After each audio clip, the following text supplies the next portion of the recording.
Hello, my name's Dr. Ann Dropchek, and I'm the Program Director for the Healthcare Management Program here at IRSC.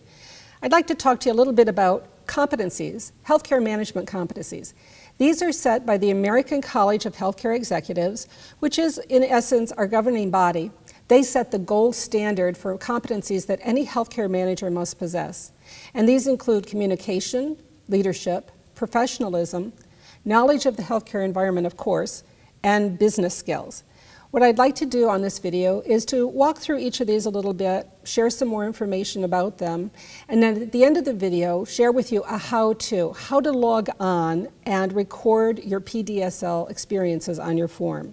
So let's take a look at the first one, competency. Communication and relationship management. Each competency has some substandards, and one is relationship management. Now this makes sense when you think about what healthcare managers do. We really rally all the troops in the healthcare environment. We need to have good listening skills, communication skills, and if you look at that 1.3, facilitation and negotiation. So these are all skills that a healthcare manager must possess. The second one we're going to look at is leadership. Leadership, if you look at throughout your courses, you're learning about leadership. We even have a class on leadership, a whole semester dedicated to it, wherein you learn theories of leadership, leadership models, how to role model this. The real essence of leadership is how to build enthusiasm for your department, how to have a shared vision, how to really move your organization toward successful outcomes. That doesn't just happen. You have to model that. You have to be a good leader in order to get that. The third one is professionalism, and this really cannot be stated enough. It's all about accountability. How good is your word? If you say you're going to do something, do you follow through? Can your teammates count on you? Can your agency count on you? And inevitably, that patient or client, they're counting on you. So you have to have good professionalism.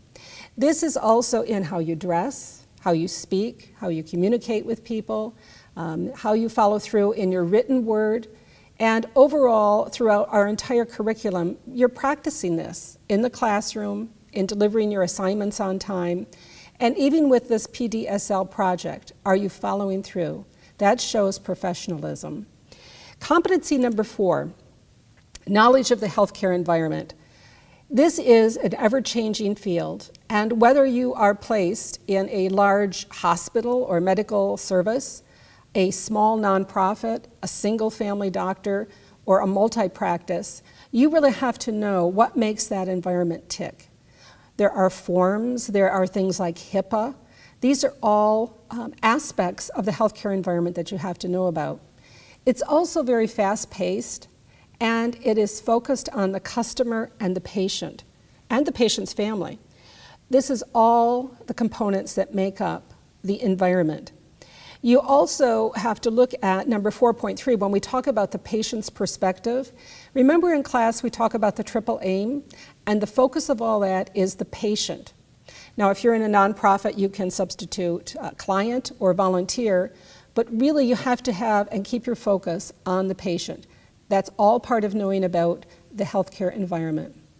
The 5th competency, business skills and knowledge. Well, you know, you can tell right away that this is the longest list. There are 8 subsets. That's how comprehensive business skills and knowledge are. But I want you to just focus on this for a minute. If you look at this list, 5.2 is financial management, 5.3, human resource management. On down to the list, 5.8, quality improvement. Does this look familiar? It should, because this is our curriculum. These are skills that we have embedded throughout the curriculum in healthcare management, business skills and knowledge that you have to know. So when we say to you in class, we're going to do a group project, we don't want to hear groans. We want to hear, okay, we're practicing this because when we get out in the environment and we're healthcare managers, we will have done this, we know this model, we know this process, and it's going to be easy for you to do. So there are 5 competencies, and they constitute professional development, service learning. And within our program, we require that each semester you have 4 great experiences in either one of these 5 competencies. And what do we mean by that? Well, it's really and truly extending yourself to grow and to learn that competency and to fine-tune it, if you will. So let's go back to number one, communication. Say you really do have a fear of public speaking. This is the absolute time to reach out and to gain experience in that, either in the classroom or in a volunteer group or with your current agency. Put yourself out there, do the very best you can, and then reflect on it afterwards and say, how could I improve that a little bit? That's what the PDSLs are all about.